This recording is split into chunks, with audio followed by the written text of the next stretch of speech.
है Indu broadcasting private limited और आप देख रहे हैं इंडियन न्यूज, हर पल, हर क्षण, हर सच। कांग्रेस अल्पसंख्यक सेल के राष्ट्रीय अध्यक्ष इमरान प्रताप गढ़ी शुक्रवार को रायपुर पहुंचे, जहां उन्होंने अल्पसंख्यक सेल भारत जोड़ो यात्रा का संदेश देने के बाद केंद्र सरकार पर जमकर हमला बोला। रायपुर पहुंचे कांग्रेस अल्पसंख्यक सेल के राष्ट्रीय अध्यक्ष इमरान प्रताप गढ़ी ने कहा कि भाजपा इंडिया और भारत के बहाने बंटवारे की राजनीति कर रही है। छत्तीसगढ़ से उनका सफाया होना है, इसलिए Bhajpa one nation one election की बात कर रही है। उन्होंने कहा कि छत्तीसगढ़ में गंगा जमुना संस्कृति है, जहां सभी समानता के भाव से रहते हैं। भाजपा की नफरत की दुकान यहाँ नहीं चलेगी। साथ ही उन्होंने यह भी कहा कि आने वाले चुनाव में कांग्रेस पूर्ण बहुमत से सरकार बनाएगी।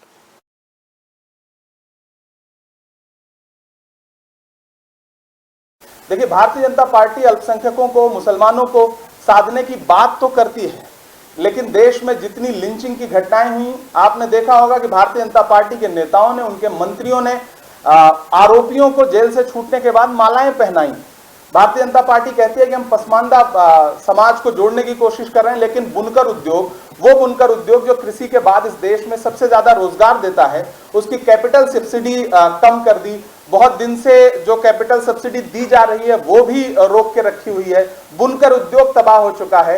छोटे छोटे वो कारोबार जो पसमानदा मुसलमानों के हाथ में थे, देश के अलग अलग राज्यों में, अलग अलग छोटे छोटे पॉकेट में, वो पूरी तरह से बर्बाद हो चुके हैं। तो सरकार किस मुंह से कहती है कि हम लोग जोड़ने की कोशिश कर रहे हैं? मौलाना आजाद नेशनल फेलोशिप बंद कर दी गई, मदरसा छात्रों की ग्रांट्स रोक दी गई, उनकी फेलोशिप बंद कर दी गई। तो सरकार कौन से प्रयास ऐसा कर रही है कि सबका साथ सबका विकास दिखाई पड़े? प्रधानमंत्री जी देश की लाल किले की प्राचीर से खड़े होकर के भाषण देते हैं मुस्लिम महिलाओं को जो है इंसाफ दिलाने की, और उधर उनके गृह राज्य में बिल्किस बानो के आरोपी जो है वो बलात्कार के रिहा किए जाते हैं और भाजपा उनका अभिनंदन करती है।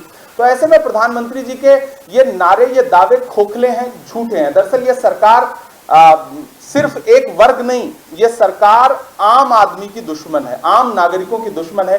महंगाई आसमान छू रही है। उस महंगाई से हिंदू भी प्रभावित है, मुसलमान भी प्रभावित है, सिख भी प्रभावित है, ईसाई भी प्रभावित है, हर व्यक्ति, हर समाज प्रभावित है। अगर गैस सिलेंडर महंगा हुआ है तो हर महिला प्रभावित है, वो किसी भी समाज की हो। अगर पेट्रोल डीजल महंगा हुआ है तो सब प्रभावित हैं। तो ये सरकार दरअसल उद्योगपतियों की सरकार है। ये वन नेशन वन इलेक्शन से ज्यादा वन प्राइम मिनिस्टर और वन उद्योगपति दोस्त वाली सरकार है। तो ऐसे में मेरा मानना है कि ये भाजपा का सिर्फ शिगुफा है, उससे ज्यादा। न्यू वीडियोस की अपडेट पाने के लिए सब्सक्राइब करें इंडियन न्यूज को और बेल आइकन को दबाएं।